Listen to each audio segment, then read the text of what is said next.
Hello, 8th class. What's up, guys?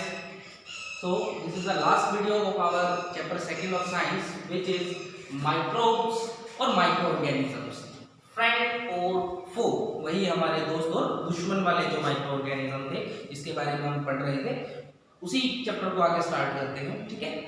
So in this video we will discuss about food poisoning, food preservation, nitrogen fixation, and at last we will discuss about nitrogen cycle. Okay, जैसे water cycle के बारे में आप लोगों ने पढ़ा है, same वैसे ही है, कोई ज़्यादा उसके अंदर डिफरेंस नहीं है. ठीक है, तो हम करते हैं स्टार्ट. सबसे पहले हमारा फूड पॉइजनिंग से स्टार्ट करते हैं. ओके, तो फूड पॉइजनिंग, देखिए पॉइजन होता है जहर, और फूड तो आपको पता है भोजन, खाना. तो इसको कैसे स्टार्ट करें? इसको स्टार्ट करने के लिए आपकी जो एनसीईआरटी की जो बुक है उसके अंदर बड़ी अच्छी एक स्टोरी दी गई है कि वो जो बूझो और पहेली, जो आपके क्लासमेट जो 6th क्लास से आपके साथ आगे हर क्लास में प्रमोट होते जा रहे हैं, ठीक है, आपके जो क्लासमेट्स हैं, तो उनमें जो बूझो है वो क्या करता है, वो लास्ट नाइट अपने किसी फ्रेंड के बर्थडे पार्टी पे गया. वहाँ पे उसने variety of food items consume किए, वापिस घर आया. ओके, जैसे ही घर पहुंचा उसको वोमिटिंग स्टार्ट हो गई, उल्टियाँ आनी स्टार्ट हो गई. ठीक है, उसको पता लग गया कैसे ना कैसे कि वो बीमार हो चुके हैं. वो तभी तुरंत डॉक्टर के पास गया. डॉक्टर ने पता लगाया सारी सिचुएशन की कि कैसे कैसे इसको वोमिटिंग स्टार्ट हुई है. तो डॉक्टर ने बोला कि आपको फूड पॉइजनिंग हो चुका है. ठीक है, अब ये फूड पॉइजनिंग क्या है? देखो, फूड पॉइजनिंग जब हम कभी जो कंटेमिनेटेड फूड है, ये सिर्फ जरूरी नहीं फूड, कई बार जो कंटेमिनेटेड जो वाटर है उसको भी पीने से हमें क्या हो सकता है, फूड पॉइजनिंग हो सकता है. अब ये फूड या वाटर हमारा कंटेमिनेट होता कैसे है? ठीक है, तो उसको कंटेमिनेट करने के लिए बहुत सारे जो कंटेमिनेंट्स हैं वो रिस्पॉन्सिबल हैं. ठीक है, जो हमारे माइक्रो ऑर्गेनिजम्स हैं जैसे बैक्टीरिया, फंजाई, इस तरह की चीज़ें उसको खराब करने के लिए जिम्मेवार हैं, और वो हम खा लेते हैं. अगर वो खराब खाना, जैसे अगर मैं बात करूं कि कुछ टाइम के लिए, कुछ दिनों के लिए अगर मैं ब्रेड को किसी वार्म और मॉइस्चर वाली जगह पे मैं रख दूं, तो उसके ऊपर आपने देखा होगा कि फंगस आनी स्टार्ट हो जाती है. ठीक है, और उस फंगस वाली ब्रेड को अगर मैं कंज्यूम करता हूं, खा लेता हूं, तो मैं पक्का बीमार पड़ जाऊंगा. ठीक है, वो किसकी वजह से है? वो फूड पॉइजनिंग की वजह से है. होता क्या है, ये जो हमारे माइक्रो ऑर्गेनिज्म है जो हमारे खाने के ऊपर ग्रो करते हैं, वो ग्रो करने के लिए जो न्यूट्रिशन होता है, वो न्यूट्रिशन तो अपनी सराउंडिंग से, मतलब उस खाने से, उस पानी से, वहां से कंज्यूम कर लेते हैं. ठीक है, और साथ में ये क्या रिलीज करते हैं? ये रिलीज करते हैं कुछ टॉक्सिक सब्सटेंसेस जो कि पॉइजनस हो सकते हैं, बड़े हार्मफुल हो सकते हैं हमारे लिए. ठीक है, जब हम उस खाने को बिना चेक किए कि ये खराब हो चुका है, वैसे पता चल जाता है, जो उसका ऑर्डर होगा वो बड़ा पूरा, उसका जो स्मेल है वो आने लग जाएगा. ठीक है, उसका टेक्सचर आपको अलग दिखाई देने लगेगा. ठीक है, तो पता लग जाता है, लेकिन कई बार कंज्यूम कर लेते हैं हम बिना किसी जानकारी के, गलती से. ठीक है, तो उस टाइम पे क्या होगा, वो टॉक्सिक सब्सटेंसेस जो उस माइक्रो ऑर्गेनिज्म ने जो रिलीज किए थे वो भी हमारी बॉडी के अंदर पहुंच जाते हैं. ठीक है, तो उसकी वजह से, उन टॉक्सिक सब्सटेंसेस की वजह से हम लोग बीमार पड़ जाते हैं, जिसको भी हम लोग बोलेंगे फूड पॉइजनिंग. ओके, क्लियर है? फूड पॉइजनिंग से बचने के लिए बहुत सारे अलग अलग तरीके हैं. सबसे पहला और अच्छा तरीका है कि जो खाना है वो आप हमेशा फ्रेश खाएं. ठीक है, जो फ्रेश खाना जो अभी बना है वही खाएं, बाद में उसको आगे कभी खाने के लिए उसको ना रखें, और रखें तो उसके ऊपर आप फूड प्रिजर्वेशन का कोई ना कोई उसके ऊपर मेथड अप्लाई करके तब उसको रखें. ठीक है, कि ये खाना हमारा, जब मैं इसको कल सुबह खाऊंगा या बाद में खाऊंगा, कभी भी उसको खाऊंगा, तो वो मेरा खाना जो है वो खराब ना हो. तो उसको प्रिजर्व करके रखने के लिए, खराब होने से बचा के रखने के लिए, ठीक है, बहुत सारे फूड प्रिजर्वेशन के जो तरीके हैं वो उसके ऊपर हम अप्लाई कर सकते हैं. तो नेक्स्ट टॉपिक जो हमारा है वो यही है, फूड प्रिजर्वेशन, खाने को खराब होने से कैसे बचाया जाए. ठीक है, तो इसको स्टार्ट करते हैं. फूड प्रिजर्वेशन में सबसे पहली चीज जो प्रिजर्वेशन है, तो सबसे पहला जो तरीका है वो है by applying preservatives.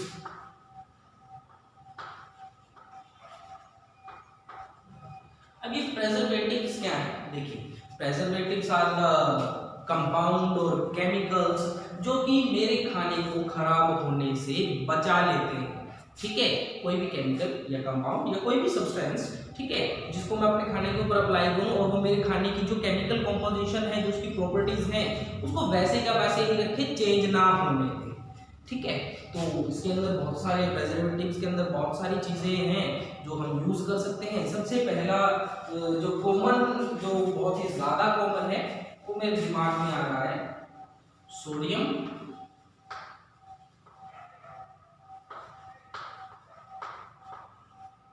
Benzoate. Okay, sodium benzoate. और एक और है सेकेंड, सॉरी, पहले हम सोडियम बेंजोएट के बारे में ही डिस्कस करेंगे। सोडियम बेंजोएट अगर हम अप्लाई करते हैं हमारे खाने के ऊपर या किसी भी और चीज के ऊपर, तो क्या होगा, हमारा खाना जो है वो एक लंबे टाइम तक क्या रहेगा, वो खराब होने से उसको बचा लेता है। देखिए, जैसे मैं एग्जांपल लेता हूँ कि अगर मैंगोज आप मार्केट से लेके आते हो, आम लेके आते हो, और उसको आप क्या करते हो, उसको 2-3 दिन तक या 4 दिन तक, 1 हफ्ते तक उसको अगर रखते हो अपने घर के अंदर, तो वो खराब होना स्टार्ट हो जाएगा, ठीक है, वो खराब होना स्टार्ट हो जाएगा। लेकिन उसी टाइम पे अगर हम सोचें कि जो हमारे घर पे जो मम्मी दादी या फिर हम मार्केट से ही बेशक लें, जो पिकल होता है, मैंगो पिकल, जो आम का जो अचार होता है, वो बड़े लंबे टाइम तक, 6 महीने तक, 1 साल तक भी वो खराब नहीं होता। तो उसका रीजन क्या है? उसका रीजन यही है कि उसके अंदर फूड प्रिजर्वेटिव्स मिला दिए जाते हैं, जैसे कि सिट्रिक एसिड आप उसके अंदर मिक्स कर सकते हैं, और वेजिटेबल ऑयल मिक्स कर सकते हैं, सॉल्ट मिक्स कर सकते हैं, शुगर मिक्स कर सकते हैं। तो ये जितनी भी सारी चीज़ें हैं सोडियम बेंजोएट की तरह, ये सारी चीज़ें क्या है हमारी, ये फूड प्रिजर्वेटिव्स हैं। एक और आपका फूड प्रिजर्वेटिव है, उसका नाम है सोडियम मेटाबाइसल्फाइड, ठीक है, लिख देता हूं मैं, सोडियम मेटाबाइसल्फाइड,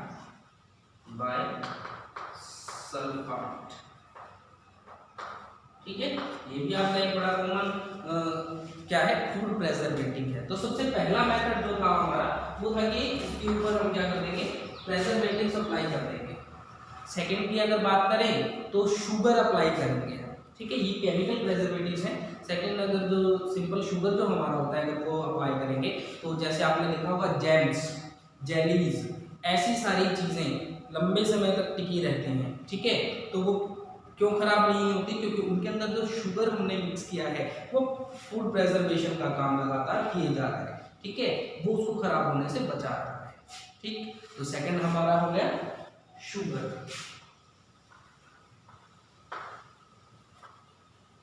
थर्ड की अगर मैं बात करूं तो सॉल्ट हम ले लेंगे, ठीक है। सॉल्ट क्या करता है, देखिए, सॉल्ट को अगर हम कभी मीट की अगर बात करें, ठीक है, फिश, चिकन, किसी भी तरह का मीट हो सकता है, उसके ऊपर अगर मैं ड्राई जो सॉल्ट है, सूखा जो नमक है, ठीक है, उसके ऊपर स्प्रिंकल करके अगर मैं रखूं, तो वो जो सॉल्ट है वो भी उस खाने को खराब होने से बचाएगा, ठीक है। और ये तो था नॉन वेजिटेरियन की। अगर वेजिटेरियन की हम बात करें तो देखिए, पिज्जा आजकल बहुत कॉमन एक डिश है, लगभग हर जगह मिल जाता है, सभी खाते हैं। पिज्जा के अंदर आपने सुना होगा एक चीज डलता है, मोज़रेला। वो मोज़रेला चीज की क्या प्रॉपर्टी होता है, सिंपल जो हमारा ऑर्डिनरी जो चीज मिलता है, ठीक है, वो जल्दी खराब हो जाता है, उसको ज्यादा लंबे टाइम तक आप नहीं रख सकते हैं। जो मोज़रेला होता है वो क्यों खराब नहीं होता है? जब मोज़रेला चीज तैयार किया जाता है, तैयार होने के बाद उसको 48 आवर्स टू 72 आवर्स, 2 से 3 दिन तक, जो सॉल्टी वाटर, जो नमक का जो पानी होता है, उसके अंदर उसको डुबा के उसके अंदर रखा जाता है। उसकी वजह से क्या होता है, उसके ऊपर एक सॉल्ट की एक लेयर आ जाती है, और वो उसको बड़े लंबे समय तक, 4 साल 5 साल तक भी उसको खराब होने से बचाता है। तो सॉल्ट भी हमारा क्या है, ये भी हमारा क्या करता है, फूड प्रिजर्वेटिव है, और खाने को खराब होने से बचाने में मदद करेगा। फोर्थ अगर मेरे दिमाग में जो आ रहा है, अगर मैं बात करूं तो ऑयल या फिर विनेगर, ठीक है, जिसका अभी हमने नाम लिया था सिट्रिक एसिड जो होता है हमारा। अब ये देखिए कि विनेगर या ऑयल, इसको हम यूज करते हैं पिकल बनाने में, ठीक है, अचार वगैरह बनाने में। तो इनको अगर हम यूज करेंगे तो भी हम अपने खाने को खराब होने से बचा सकते हैं। लास्ट अगर मैं बात करूं तो मेरे दिमाग में जो चीजें आ रही हैं वो है पेस्चराइजेशन से रिलेटेड, मतलब हीट एंड कोल्ड ट्रीटमेंट से रिलेटेड। देखिए आपने सुना होगा कि सर्दियों में जो मैंगो का जो सीजन है वो चला जाता है, आम नहीं मिलते हैं, लेकिन फिर भी आप मार्केट में जाएंगे तो आपको कहीं ना कहीं किसी न किसी शॉप पे मैंगो मिल जाएंगे। तो ऐसा क्या रीजन है? क्या वो सर्दियों में मैंगो उगा रहा है? नहीं, ऐसा नहीं है। वो क्या करते हैं, गर्मियों के सीजन में, गर्मियों में समर्स में मैंगो का एक स्टॉक लेके और किसी जो कोल्ड स्टोरेज होती है, जो वेयर हाउसेज होते हैं, उसके अंदर रख देते हैं और वहाँ पे जो टेम्परेचर होता है वो 0 डिग्री से कम रखते हैं या माइनस में रखते हैं। उस सारे खाने को जमा के रखते हैं। मतलब क्या है, उस खाने के ऊपर बैक्टीरिया के लिए एक इतना ज़्यादा हार्श एनवायरनमेंट रख देते हैं कि वो बैक्टीरिया वहाँ पे ग्रो ही नहीं कर पाए। ठीक है, और बैक्टीरिया ग्रो नहीं कर पाएगा तो उस खाने को डिकम्पोज कैसे करेगा? डिकम्पोज नहीं करेगा तो वो खाने की जो केमिकल प्रॉपर्टीज हैं वो एज इट इज वैसी की वैसी रहेंगी और उसको आप बाद में भी कंज्यूम कर सकते हैं। ओके, तो कोल्ड में ऐसे, और गर्म करने के लिए देखिए सबसे अच्छा एग्जांपल आपने देखा होगा कि जब भी हर रोज जो मार्केट से या कहीं से भी हम जो दूध लेके आते हैं, मिल्क जो लेके आते हैं, तो उसको कंज्यूम करने से पहले उसको बॉईल किया जाता है। ठीक है, तो उसको बॉईल क्यों किया जाता है? क्योंकि उसके अंदर जितने भी माइक्रो ऑर्गेनिजम्स हैं, उनको जो बैक्टीरिया वगैरह है उनको किल किया जा सके, उनको मार दिया जा सके। ठीक है, ताकि वो हमको हमारी बॉडी के अंदर जाके नुकसान ना पहुंचाए, इसके लिए।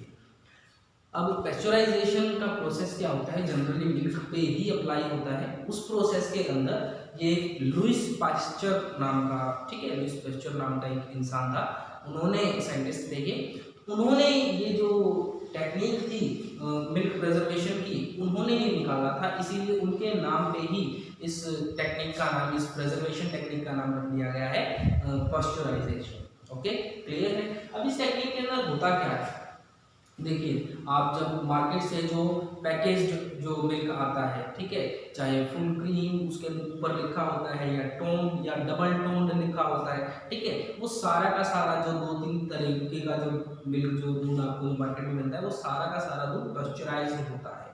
मतलब आप उसको बिना बॉयल किए ही डायरेक्ट पैकेट से उसको कंज्यूम कर सकते हैं, वो आपको नुकसान नहीं पहुंचाएगा। क्यों? क्योंकि पैकेट में डालने से पहले उसके ऊपर पॉस्चराइजेशन का प्रोसेस अप्लाई कर चुके होते हैं। मतलब पहले तो उस दूध को 70 डिग्री सेल्सियस पे गर्म किया जाता है। ठीक है, 70 डिग्री सेल्सियस पे गर्म करेंगे लगभग 30 सेकेंड्स के लिए। ठीक है, ये कोई फिक्स नहीं है, 20 to 40 भी हो सकता है, कितने भी हो सकते हैं। ठीक है, तो उसको गर्म करेंगे और फिर अचानक से तभी गर्म करते ही उसको चिलर के अंदर भेज देंगे, उसको चिल्ड करने के लिए, बिल्कुल उसको ठंडा कर देने के लिए। ठीक है, 0 डिग्री के आसपास, मतलब उसको जमाएंगे तो नहीं, लेकिन उसको बहुत ठंडा कर देंगे। तो ये जो प्रोसेस है उससे क्या होगा, उससे जितने भी उसके अंदर माइक्रो ऑर्गेनिज्म है वो सब के सब खत्म हो जाएंगे। ठीक है, और नए माइक्रो ऑर्गेनिज्म ग्रो करें उससे पहले हम उसको पैकेट के अंदर एक क्लोज्ड चैम्बर के अंदर उसको बंद कर देते हैं। ठीक है, तो ये जो पास्चराइज्ड जो मिल्क है उसको आप बिना बॉयल किए डायरेक्ट कंज्यूम कर सकते हैं। Okay, clear? तो ये जो हमारे जो तरीके थे कि गर्म करने से और ठंडा करने से किसी चीज़ को, खाने को जो हम खराब होने से बचाते थे, ये आता है हमारा हॉट एंड कोल्ड ट्रीटमेंट के अंदर। एक और तरीका है, देखिए उसको हम पैकेजिंग के अंदर, स्टोरेज और पैकिंग के अंदर हम काउंट करेंगे। तो स्टोरेज और पैकिंग के अंदर क्यों मेरे को याद आया, क्योंकि जो पैकेज्ड मिल्क है उससे मेरे को और बहुत सारे जो पैकेज्ड फूड आइटम्स हैं, जैसे बिस्किट्स और वेफर्स, जो चिप्स, पोटैटो चिप्स जो आती हैं, ठीक है, या फिर नूडल्स आते हैं, जैसे कप्पा मैनिया, या और भी बहुत सारी चीज़ें आती हैं। ठीक है, तो वो भी बड़े लंबे टाइम तक खराब नहीं होती हैं। क्यों? क्योंकि उनको बना के क्या किया जाता है, उनको एक ऐसे क्लोज बॉक्स के अंदर या पैकेट के अंदर उनको सील कर दिया जाता है कि बाहर से तो कोई बैक्टीरिया उनके अंदर आ नहीं सकता। और जब उनको बनाया जा रहा था तो उस टाइम पे सारे बैक्टीरिया पहले से ही, किनको हम लोग क्या कर चुके थे, उनको मार चुके थे पहले से। ठीक है, अब वही बिस्किट की अगर मैं बात करूँ तो बिस्किट का जो पैकेट है उसको आप 1 महीने 2 महीने तक स्टोर करके रख सकते हैं, लेकिन उस पैकेट को खोल के क्या उस बिस्किट को आप स्टोर करके रख सकते हैं? नहीं, वो 1 दिन के अंदर ही या 1-2 दिन के अंदर ही वो खराब हो जाएगा। ठीक है, तो वो जो पैकेजिंग है वो भी क्या है, फूड प्रेजर्वेशन का एक अच्छा तरीका है। उसके साथ साथ एक और तरीका है ड्राई फूड आजकल बहुत चल रहा है। ड्राई फूड, देखिए जैसे ड्राई फ्रूट्स होते हैं, ठीक है, ड्राई वेजिटेबल्स भी आने लगी हैं आजकल। क्या करते हैं, जो खाना है उसके अंदर से जितना भी मॉइस्चर कंटेंट है वो सारा मॉइस्चर कंटेंट हम बाहर निकाल लेते हैं, सारा पानी हम बाहर निकाल लेते हैं, जिसकी वजह से क्या होगा, जो बैक्टीरिया है उसको ग्रो करने के लिए एक सूटेबल एनवायरनमेंट नहीं प्रोवाइड कर पाएंगे हम, ठीक है, जिसकी वजह से वो ग्रो नहीं करेगा और हमारा जो खाना है वो खराब नहीं होगा। ओके, तो ये तो था हमारा फूड प्रेजर्वेशन। उसके बाद अगर हम आगे चलें तो नाइट्रोजन फिक्सेशन हमारा एक अगला टॉपिक आता है। ये नाइट्रोजन फिक्सेशन के बारे में देखिए आप लोग 6th या 7th क्लास से पढ़ते हुए आ रहे हैं। आपने पढ़ा होगा कि राइजोबियम नाम का एक बैक्टीरिया है, ये सिंगल की अगर हम बात करें सिंगुलर में तो बैक्टीरियम है, ठीक है। वो कहाँ रहता है, वो रूट नोडुल्स के अंदर रहता है। कि कहाँ पे, किसके रूट नोडुल्स के अंदर, जो लेगुमिनस प्लांट्स जैसे बीन, पीज, ठीक है, जो प्रोटीन गिविंग जो प्लांट होते हैं उनके रूट नोडुल्स में रहता है। करता क्या है, सिम्बायोटिक रिलेशनशिप में रहता है। सिम्बायोटिक मतलब वो प्लांट की मदद करता है, प्लांट उसकी मदद करता है। कैसे प्लांट उसकी मदद कैसे करता है, वो बैक्टीरिया अपना जो भी उसको सर्वाइवल के लिए जो भी खाना पीना जो भी चाहिए, वो फूड जो भी चाहिए, वो सारा का सारा, ये शेल्टर जो चाहिए वो सारा का सारा कौन प्रोवाइड करवाएगा, वो प्लांट, ठीक है। और बदले में वो प्लांट को क्या देगा, बदले में वो प्लांट को, देखो ऐसा है कि जो प्लांट है ना उसको 3 न्यूट्रिशन बड़े जरूरी होते हैं, नाइट्रोजन, पोटाशियम और फास्फोरस। तो नाइट्रोजन वो कहाँ से ले, अब नाइट्रोजन एटमॉस्फेयर की अगर हम बात करें तो सबसे ज्यादा जो गैस है वो नाइट्रोजन ही है, अप्रोक्सीमेट 78%, ठीक है, जो क्या है एटमॉस्फेयर का जो हिस्सा है वो नाइट्रोजन है हमारे लिए। लेकिन प्लांट्स, आपने ये भी सुना है कि जो प्लांट्स हैं वो डायरेक्ट नाइट्रोजन कंज्यूम नहीं कर सकते, सिर्फ ऑक्सीजन रिलीज कर सकते हैं और कार्बन डाइऑक्साइड कंज्यूम कर सकते हैं। ये 2 ही गैसेस जो एटमॉस्फेयर से डायरेक्ट कर सकते हैं, रिलीज या कंज्यूम।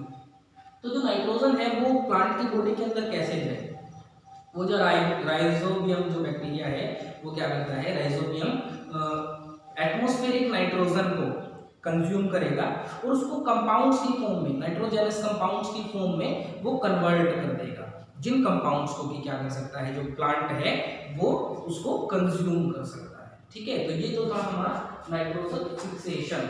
अब इसी नाइट्रोजन फिक्सेशन की अगर हम बात करें कि नाइट्रोजन 78% था एटमॉस्फेयर में, वहां से कुछ नाइट्रोजन का पोर्शन उस बैक्टीरिया ने ले लिया, उसको कंपाउंड में कन्वर्ट कर दिया और उस कंपाउंड को प्लांट ने कंज्यूम कर लिया, ठीक है। तो वो जो 78% था, क्या वो फिक्स है, क्या उसके अंदर कोई कमी नहीं है, क्योंकि वहां से तो नाइट्रोजन लिया गया है, ठीक है। वो फिक्स कैसे है नाइट्रोजन, पूरे एटमॉस्फेयर में जो उसकी अमाउंट है वो 78 ही क्यों है, ठीक है। वैसे अप्रोक्सीमेट है 78, वैसे 78.8 या 78.6 है, ठीक है। तो मुझे भी एग्जैक्ट जो इसका वैल्यू है वो नहीं पता, ठीक है। तो अब हम अगर बात करें नाइट्रोजन फिक्सेशन की या नाइट्रोजन साइकिल की, तो एक बात इसको देख लेते हैं। देखिए सबसे पहले जो स्टार्ट किया था हमने वो कहाँ से, जो हमारा एटमॉस्फेरिक नाइट्रोजन, ये हमारा फर्स्ट स्टेप है, यहाँ से स्टार्ट किया। एटमॉस्फेरिक नाइट्रोजन को सबसे पहले nitrogen fixing bacteria and blue grain algae fix atmospheric nitrogen. Nitrogen fixing bacteria कौन सा, राइजोबियम। और उसके साथ साथ जो ब्लू ग्रीन एल्गी है वो क्या करते हैं, एटमॉस्फेरिक नाइट्रोजन को फिक्स कर देते हैं, ठीक है। फिक्स कर देने का मतलब उसको क्या करेंगे, bacteria enter fix nitrogen into nitrogenous compound, nitrogenous compounds के अंदर, ठीक है, उसको कन्वर्ट कर देंगे, ठीक। अब ये जो नाइट्रोजनस कंपाउंड है, compounds of nitrogen of the soil, वो सॉइल के अंदर मिक्स हो जाएगा, क्योंकि वो बैक्टीरिया कहाँ रह रहा है, जब ब्लू ग्रीन एल्गी क्या करेगी, वो सारा का सारा सॉइल में जो मिट्टी, जो जिसको मृदा बोला जाता है, उसके अंदर मिक्स कर देंगे। अब देखिए यहीं पे स्टेप को रोकते हैं, ये हमारा सेकंड ए स्टेप है, ये हमारा थर्ड स्टेप है, ये हमारा फोर्थ स्टेप है, ओके। अब सेकंड बी स्टेप हमारा क्या है, ये दोनों सेकंड स्टेप है, ये इसीलिए है सेकंड बी स्टेप क्योंकि ये जो एटमॉस्फेरिक नाइट्रोजन है उसको जो लाइटनिंग का जो प्रोसेस है, बिजली कड़कती है जब वो, ठीक है, कभी किसी बारिश के टाइम पे, तो वो जो लाइटनिंग है वो उसकी वजह से भी नाइट्रोजन को फिक्स किया जा सकता है, उसको कंपाउंड्स में, नाइट्रोजनस कंपाउंड्स में कन्वर्ट किया जा सकता है। और ये भी डायरेक्ट कहाँ पे आएगा, सॉइल में आ जाएगा। ओके, क्लियर, फोर्थ स्टेप तक क्लियर। उसके बाद देखिए फोर्थ स्टेप से ये जो सॉइल के अंदर जो नाइट्रोजन है वो नाइट्रोजन कहाँ जाएगी, अपटेक बाय प्लांट्स, प्लांट्स उसको कंज्यूम कर लेंगे। फोर्थ स्टेप, प्लांट्स के बाद एनिमल ईट्स प्लांट, जो जानवर हैं जैसे डियर है, बफेलो है, काव है, गोट है, बहुत सारे और जानवर हैं हेर्बिवोर्स हैं जो हमारे, वो क्या करेंगे, प्लांट्स को खा लेंगे। तो ये हमारा सिक्स्थ स्टेप, नाइट्रोजन कहाँ थी, एटमॉस्फेयर में, वहां से उसको कन्वर्ट कर दिया, सॉइल में आ गई, सॉइल से ले चली गई वो प्लांट के अंदर, प्लांट से चली गई जानवर एनिमल्स के अंदर। यहां से अब देखिए nitrogenous water from excretion, sorry, nitrogenous waste,